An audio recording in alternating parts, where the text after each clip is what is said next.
দয়াল শ্রী শ্রী ঠাকুরের রাঙারাতুল চরণে এতক্ষণ যারা নামামৃত সুধা পান করলেন, তাদের মানব জীবন শ্রেষ্ঠ জীবনের একমাত্র উদ্দেশ্য ঈশ্বর প্রাপ্তি, তা যেন এই জীবনেই সফল হয়, এই কাতর প্রার্থনা। শ্রী শ্রী ঠাকুর মহাভাব সমাধি অবস্থায় বললেন, আমি শ্রীকৃষ্ণের অঙ্গজ্যোতি, আবার আমি ঘটে ঘটে চৈতন্য হয়ে চৈতন্য দান করে বেড়াই। যখন ৭২ দিন ধরে মহাভাব সমাধি অবস্থা হতো, তখন সাধারণ ডাক্তাররা তাকে হৃদস্পন্দন বন্ধ অথচ অনর্গল ঈশ্বর তত্ত্ব, সৃষ্টি তত্ত্ব সম্বন্ধে বলছেন, তাই মৃত ব্যক্তি তো কথা বলতে পারে না, কিন্তু মৃত ব্যক্তির মতো হার্টবিট বন্ধ, শ্বাস প্রশ্বাস পড়ছে না, অথচ অনর্গল কথা বলছেন। এই দৃশ্য ধরার মানুষ কখনো দেখেনি। আমাদের ঈশ্বর দর্শন কি জানতে হবে। ঈশ্বর দর্শন সম্বন্ধে তাকে তত্ত্ব তো জানা আর ঈশ্বর দর্শন এক কথা। ক্রাইস্ট বলেছেন, none can come to the father but through me, he who has seen me, he has seen my father. আমাকে ছাড়া কেউ ঈশ্বরকে পায় না, যে আমাকে দেখেছে সে পরমপিতাকে দেখেছে। আর তা না হলে ভগবান শ্রীকৃষ্ণের গীতার কথা, অবজানন্তি মাং মূঢ়া মানুষী তনুমাশ্রিতং পরং ভজমানন্ত মম ভূত মহেশ্বরম। ঈশ্বর দর্শন হলে সবখানে নিয়ে একটা সামগ্রিক বোধ, সঙ্গতির উদয় হয়। এই বোধটাকে বলা হয় দর্শন। সবটা নিয়ে একটা সঙ্গতি না হলে ঈশ্বর দর্শন হয় না। তাই অনেকে একটা আজকে প্রশ্ন করেছেন যে, আচ্ছা, ভগবান শ্রীকৃষ্ণ শ্রেষ্ঠ না শিব শ্রেষ্ঠ? সমস্ত শাস্ত্রের দিক দিয়ে বেদ, পুরাণ, উপনিষদ, গীতা, ভাগবত, মহাভারত, সমস্ত শাস্ত্র যদি আমরা পর্যালোচনা করি, তবে দেখা যাবে যে ভগবান হচ্ছেন আদি অনাদির গোবিন্দ, কারণ অকারণের কারণ যিনি, যার ইঙ্গিত ছাড়া একটি শুকনো গাছের পাতাও ঝরে পড়ে না, এই হচ্ছেন গোবিন্দ। তবে সৃষ্টি তত্ত্ব সম্বন্ধে পরম ব্রহ্ম, পরমেশ্বর, পরমাত্মা হচ্ছেন তিনি। তাকে বলা হয় অবতার। তিনি অবতারণ করেন এবং তাকে যুগ অবতার বলে। অর্থাৎ যদা যদা হি ধর্মস্য গ্লানির্ভবতি ভারত অভ্যুত্থানং অধর্মস্য তদাত্মানং সৃজাম্যহম ধর্ম সংস্থাপনার্থায় সম্ভবামি যুগে যুগে। একথা তিনি বলছেন ভগবান শ্রীকৃষ্ণ রূপী গীতায়। তাই ধর্মের গ্লানি হলে তিনি বারবার আসবেন। তাই শ্রী শ্রী ঠাকুরের যে মহাভাব সমাধির অবস্থার কথা, যে আমি শ্রীকৃষ্ণের অঙ্গজ্যোতি, আমি সেই রাম, কৃষ্ণ, বুদ্ধ, যিশু, মোহাম্মদ রসুল, শ্রীরামকৃষ্ণ, শ্রী চৈতন্য ঠাকুর অনুকূল। এতক্ষণে সমস্ত শাস্ত্রের, সমস্ত ধর্ম অবতারের মধ্যে মিল খুঁজে পাওয়া গেল এবং তিনি সকল জীবের ত্রাতা। তিনি হচ্ছেন পরমেশ্বর, পরমাত্মা, পরম ব্রহ্ম। তাঁর ইচ্ছায় এক থেকে তিনি বহু হয়েছেন। তার প্রণাম মন্ত্রের মধ্যে তিনি সর্বপ্রথম প্রকাশ করলেন, ওং ব্রহ্ম পরব্রহ্ম কুল মালিক। ব্রহ্ম মানে যিনি নিজে সশরীরে বিরাজমান থেকে একই সঙ্গে সর্বত্র বিরাজ করেন। পরব্রহ্ম মানে স্বর্গ মর্ত্য পাতালের যিনি অধীশ্বর একই সঙ্গে। কুলমালিক মানে যিনি প্রকৃতিকুলের স্রষ্টা, জীবকুলের স্রষ্টা, দেবকুলের স্রষ্টা, তিনি কুলমালিক। তিনি পরম ব্রহ্ম, পরমেশ্বর, পরমাত্মা, তিনি শ্রেষ্ঠ পুরুষ। তিনি প্রথমে সৃষ্টি করলেন প্রকৃতিকুলকে, জলে জলাময় হয়ে গেল। তারপরে তার ইচ্ছা হলো ব্রহ্মা বিষ্ণু মহেশ্বরকে সৃষ্টি করলেন, এবং ব্রহ্মাকে সৃষ্টির কাজে, সংহারের কাজে মহেশ্বরকে, আর বিষ্ণু রূপে তিনি পরিপালন, পরিপোষণ, পরিরক্ষণ করতে থাকলেন এই বিশ্ব সংসারকে। বিভিন্ন দেবতাদের বিভিন্ন ডিপার্টমেন্টের অধিকারী, বিশেষ গুণের অধিকারী যারা, দীপ্তিময় জীবন যাদের, তারা এক একটি দেবতা হয়ে উঠলেন। মহাদেব হচ্ছেন দেবাদিদেব, সমস্ত দেবের থেকে শ্রেষ্ঠ দেব। তিনি হচ্ছেন শ্রেষ্ঠ বৈষ্ণব, তিনি হচ্ছেন শ্রেষ্ঠ ভক্ত। তার অপর নাম ভোলানাথ, তিনি ভোলে বাবা, অল্পতেই খুব সন্তুষ্ট হয়ে যান। এই সুযোগ নিল কারা? যারা অসুর প্রকৃতির মানুষ। সেই অসুররা কি করলো? কঠোর তপস্যা করে এই শিবকে সন্তুষ্ট করে তারা এমন এমন বর আদায় করে নিল যে তাদের মধ্যে অহংকারের পোষণ হলো, আর অহংকারী হয়ে সাধারণ মানুষ থেকে সমস্ত স্বর্গ মর্ত পাতালকে, ত্রিভুবনকে ত্রাহিমাম করে দিল। আপনারা জানেন হিরণ্যকাশ্যপের কথা, সে রাক্ষস কুলে জন্ম, এমন কঠোর তপস্যা করলেন যে ব্রহ্মা তাকে বর দিয়ে দিলেন, কেউ যেন অজেয় থাকে, কেউ না মারতে পারে।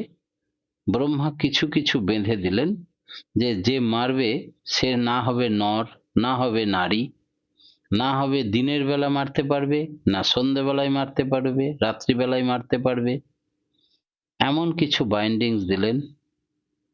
আর তোমাকে কোনো অস্ত্রতে মারতে পারবে না, কোনো শস্ত্রতে মারতে কাটতে পারবে না।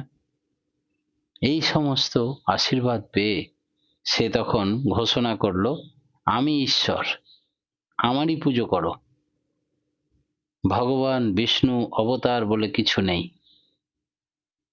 তখন অহংকারী পতনের মূল কারণ হলো হিরণ্যকাশ্যপ ভগবান বিষ্ণুর অবতার, তিনি তাকে রক্তও ফেললেন না, মাটিতেও রাখলো না, ঠিক সন্ধিক্ষণে দিন আর রাত্রির একেবারে কোনো অস্ত্র নয়, নখের আঘাতে মেরে ফেললেন।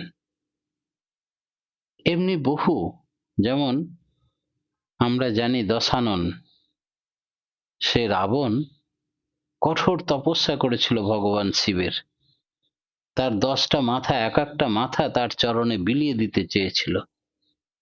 ভগবান শিব খুব সন্তুষ্ট হয়েছিলেন, তাকে অপরাজেয় করে দিলেন, এত ক্ষমতা শক্তিধর করলেন যে তিনি ত্রিভুবন কাঁপিয়ে বেড়াতে লাগলেন, এবং এমন অহংকারের বস্তু হয়ে উঠল যে ন্যায় অন্যায় ভালো মন্দ কিছু বিচার না করে পুরুষোত্তম যুগাবতার তাঁরই স্ত্রীকে হরণ করে নিয়ে চলে গেল। বিবেক চৈতন্যে কোনো বাধা দিল না, বাধা হলো না। এই হচ্ছে অহংকার পতনের মূল কারণ। অচিরেই তার পতন হলো সব অংশে। তো এই যে ভগবান শ্রীকৃষ্ণের কাছে যদি কেউ প্রার্থনা করে, যে কোনো পুরুষোত্তমের কাছে যদি কঠোর তপস্যা করে প্রার্থনা করে যে আমাকে এমন ক্ষমতা দাও যেন আমি অমর হয়ে যাই, এমন ক্ষমতা দাও সব থেকে বেশি শক্তিধর হয়ে যায়, এমন ক্ষমতা দাও স্বর্গমর্ত পাতালের অধীশ্বর হয়ে যায়, ভগবান বা যুগাবতার পুরুষোত্তম কখনো তথাস্তু করবেন না। কেন? কারণ তিনি শুধু প্রেম ভক্তি ভালোবাসায় বশীভূত হন, এ কথা ঠিক, তবে তিনি নিজের সৃষ্টি বা সন্তানের ক্ষতি হয়ে যাক, অচিরেই বিনাশ হোক, এই রকম বর প্রার্থনা করলেও দেবেন না। কিরকম? একটা ছোট্ট শিশু, উদাহরণ নেওয়া যাক, একটা ছোট্ট শিশু তার বাবাকে বলছে, বায়না ধরেছে যে মেলাতে গিয়ে একটা ধারালো ছুরি এটা আমাকে কিনে দাও। বাবা কিছুতেই তাকে ধারালো ছুরি দেবে না। ছোট ছেলের হাতে ধারালো ছুরি, হাত পা কাটবে, কি বিপদ করবে, সেই জন্য দিল না। কিন্তু দোকানদারের কাছে বাবাকে ছাড়াই সে একবার কিছু পয়সা নিয়ে পৌঁছে গেল। বলে, এই ছুরিটা দাও তো, কত দাম? দোকানদার একবারও জিজ্ঞেস করলো না তোমার ক্ষতি হবে, বোঝালো না, কিচ্ছু বললো না, সঙ্গে সঙ্গে তার সেল বা বিক্রি করাই তার উদ্দেশ্য, সে ধারালো ছুরিটা, অস্ত্রটা তুলে দিল তার হাতে। এই হচ্ছে যিনি স্রষ্টা সবকিছুরই, তিনি পরম পিতা। তাই সকল সন্তানের প্রতি তার এমন মর্মভেদী টান, ভালোবাসা থাকে। আর এই ভালোবাসার দরুন সে নিজের পায়ে নিজে কুড়ুল মারছে। তার অহংকার বা শক্তির জোরে সে পতন হবে অচিরেই, এই কথা ভেবে তিনি যা কিছু চেয়ে বসলেই তাকে দেন না ভগবান শ্রীকৃষ্ণ বা কোনো যুগ পুরুষোত্তম। তবে কি দেন? যা তার মঙ্গলের কাজে লাগবে, যা তাকে শান্তি স্বস্তি দেবে। সেই জন্য তাকে বলা হয় সচ্চিদ আনন্দ ঘন। তাই পুরুষোত্তমের দীক্ষা নিলে সে মনের থেকে আনন্দে ডগমগ হয়ে থাকে, ঈশ্বর চিন্তায় মগ্ন হয়ে থাকে। আর তার কোনো প্রবৃত্তি মাথাচাড়া দিয়ে উঠতে পারে না। মাথা নিচু করে তার ইষ্টকর্মে সাহায্য করে, সেবা করে, চাকর হয়ে থাকে। তাই শ্রেষ্ঠ যুগপুরুষোত্তম ওই ভগবান শ্রীকৃষ্ণ। কেন? ভগবানের প্রশ্ন এসছে আর একটা, ভগবান যদি শ্রেষ্ঠ হবেন, পুরুষোত্তম, তাহলে তো তার জন্ম আছে, মৃত্যু আছে সাধারণ মানুষের মতো। তাহলে জন্ম মৃত্যু যার থাকে সে তো আদি অনাদির গোবিন্দ, এটা তো ভুল কথা। তাহলে সৃষ্টির প্রাক্কালে তিনি থাকলেন কি করে? নিশ্চয়ই যত লীলা আছে ভগবানের, শ্রেষ্ঠ লীলা নরলীলা, আর নরবপু তাহার স্বরূপ। বৈষ্ণব শাস্ত্র এই কথা বলছে। তাই শ্রেষ্ঠ লীলা নরলীলা। আর নরলীলা হলেও তার জন্মও নাই, তার মৃত্যু নাই, বরং মানব লীলার অবসান আছে মাত্র। শরীরের মৃত্যু হয়, এই পরমাত্মা মৃত্যু নেই। তার শরীর পতন হলেও তিনি প্রত্যেকের অন্তরে, প্রত্যেক সৃষ্টির মাঝে তিনি থাকেন। না হলে হিরণ্যকশ্যপ তার ছেলেকে বলছে, প্রহ্লাদকে, কোথায় তোর ভগবান আছে কৃষ্ণ? এই থামের মধ্যে আছে? বলে হ্যাঁ আছে। থামে যেই লাথি মারতে গেল, সেই থাম থেকেই বেরিয়ে এলো নরসিংহ, না নর না সিংহ, এরকম এক মূর্তি, তাকে বধ করলো। তিনি সর্বত্র বিরাজমান। এই বোধ যার হয়েছে, আর মৃত্যুর পরেও তিনি জীবিত থাকেন, মৃত্যুর আগেও জীবিত ছিলেন, তাই তাকে বলা হয় আজন্মা, আমৃত্যু। আর তিনি সদা সর্বদা বৈকুণ্ঠে বাস করেন। বৈকুণ্ঠ মানে বিগত কুণ্ঠ, অর্থাৎ তিনি নাম এমন ভাবেই করতে থাকেন যে নাম নামী অভেদ জ্ঞানে সদা যোগযুক্ত ভব। ভগবান শ্রীকৃষ্ণকে তার গুরুদেব শিখিয়েছিলেন, তাই সদা সর্বক্ষণ তিনি যোগযুক্ত থাকতেন নামের সঙ্গে। আর এই যোগযুক্ততা শরীর বিনাশ হলেও, লীলা অবসারণ করলেও তিনি সর্বত্র তেমন ভাবেই বিরাজ করেন। তাই ভগবান শ্রীকৃষ্ণ যুগপুরুষোত্তম অবতার, তিনি সৃষ্টির স্রষ্টা পুরুষ, শ্রেষ্ঠ পুরুষ। আর এই শ্রেষ্ঠ পুরুষের দর্শন, শ্রবণ, মনন, তাকে বোধ বুদ্ধি দিয়ে তাকে বুঝতে পারলে পৃথিবীতে আর কিছুই তার প্রয়োজন হয় না, সব কিছু তার করায়ত্ত হয়ে যায়। দয়ালের নাম পরশমণি, তাকে ভালোবাসলে হয় যে সোনা। যত বাসনা সব পূর্ণ হয় এই দয়ালের চরণে ঠাঁই নিলে, স্মরণ মনন করলে। তাই শিব ভোলেনাথ তিনি বহু রাক্ষসকুলকে আশীর্বাদ করেছেন। সেই রাক্ষসরাই স্বর্গরাজ্য দেবতাদের, যাদের দেবচরিত্র তেমন ভালো মানুষকে রাক্ষসরা চিরকাল আক্রমণ করেছে, ক্ষতিগ্রস্ত করেছে, চেষ্টা করেছে। আপনারা জানেন এরকম বহু অসুরের ঘটনা আছে। ভস্মাসুরের কথা বলি। তাই হিত অহিত, ভালো মন্দ, ভূত ভবিষ্যৎ চিন্তা না করেই ভোলেনাথ তথাস্তু করে দেন অল্প আয়াসেই, আর সেই আশীর্বাদ নিয়ে সর্বনাশ করে বেড়ায় শয়তানরা। কিন্তু এই যুগপুরুষোত্তম তিনি অত সহজেই অহেতুক ক্ষতিকারক কোনো বিষয় চাইলেই তাকে তথাস্তু করে দেন না। তার ভালোর জন্য তিনি ভেবে চিনতে তবেই আশীর্বাদ করেন। তাই যারা এই অবতার মহাপুরুষকে অবজানান্তি মাং মূঢ়া, সে ব্যক্তি মূঢ় যে মনুষ্যী তনুমাশ্রিতম পরমং ভজমন্ত মম ভূত মহেশ্বরম। যারা মনে করে তিনি একটি সাধারণ মানুষের মতো মানুষ হয়ে পৃথিবীতে এসছেন, তাদের মতো মূঢ় ব্যক্তি তাকে বুঝতে পারে না। তিনি তার লীলা প্রকট করে সৃষ্টিকে রক্ষার জন্য বারবার অবতীর্ণ হন। অবতীর্ণ হলেও না তার জন্ম, তিনি আদি অনাদির গোবিন্দ, তিনি কারণ অকারণের কারণ।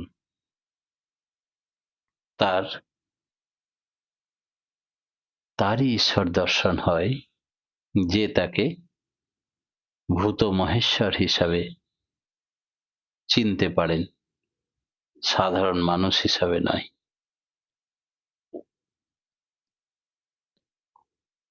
শরণাগতি মানে কি? ঠাকুর বললেন শরণাগতি মানে পালন বুদ্ধি, রক্ষণ বুদ্ধি, উর্জি ভক্তি, যেমন হনুমানের ছিল। নাইলে তার কাছে বসে থাকবো আর কিছুই করব না, করতে পারি না, আমি কি করব, সব তো তুমি চালাও, এ কিন্তু শরণাগতি নয়। শরণাগতি মানে লম্ফ দিয়ে ঝাঁপিয়ে পড়ল, আমি করব অগ্রণী ভূমিকা নিয়ে, ঝড়ের বেগে। এই যে লাফিয়ে পড়া, ঝাঁপিয়ে পড়া, তার নামে উৎফুল্ল চিত্তে। একবারও ভাবলে না সে তার শরীর পারমিট করবে না করবে না, সেসব ভাবার সময় নাই। ঠাকুর বললেন সৎসঙ্গীদের এত দায়িত্ব পৃথিবীকে রক্ষা করার জন্য, খারাপ থাকার সময় নেই।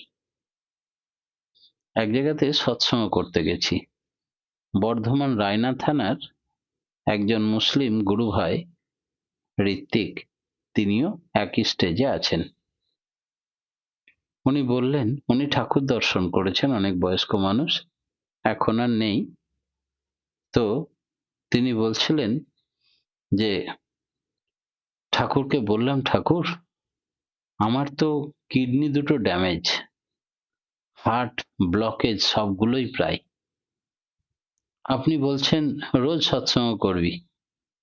আমি জিজ্ঞেস করলাম তাহলে ওষুধপত্র টাইমে টাইমে খেতে হয়, এত সব বাধা নিষেধ, বলে যতদিন পরমপিতার গুণকীর্তন করবি ততদিন ওই হনুমানের মতো। হনুমানের কোনোদিন জ্বর হয়েছে ভেবেছিস?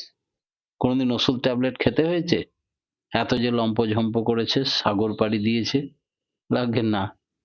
তবে ভক্ত মানুষের ওসব আবার কি হবে?